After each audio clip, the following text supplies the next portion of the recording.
how to use iPhone as webcam on PC. Hey guys, in today's video, I'm going to show you how you can use your iPhone as a webcam for your Windows computer. Just make sure to stick with me till the end so you don't miss any steps. Let's get started. First, go ahead and open up a web browser on your computer. In the search bar, type in DroidCam. Head over to the website droidcam.app. Once you're on the site, scroll down until you see the option to download the Windows client. Click on Windows Setup, and once it redirects you, hit the download button. When the file finishes downloading, open your downloads folder and double-click the DroidCam setup file.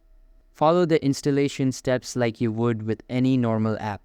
Once it's done installing, just click Finish and you can close the installer. Now grab your iPhone and open up the App Store. Tap on the Search tab and search for DroidCam.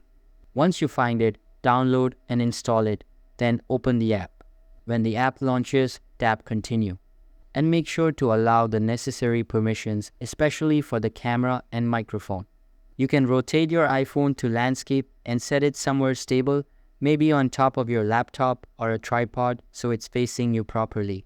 Back on your PC. Open up the DroidCam client you installed earlier. You should see an option to connect a device. If it doesn't automatically detect your phone, just press refresh. Once your device shows up, click on it.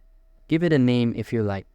And then enter the Wi-Fi IP address that's being shown on your iPhone screen inside the DroidCam app. Make sure to check the video box and audio if you want your iPhone mic used too.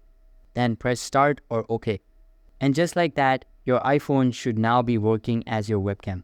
If the wrong camera is being used, you might need to flip to the front or back camera using the DroidCam app. And in apps like Zoom or Google Meet, just change the camera source to DroidCam and you're good to go. That's all there is to it. If this helped, be sure to like the video and consider subscribing for more useful tech tips. Thanks for watching.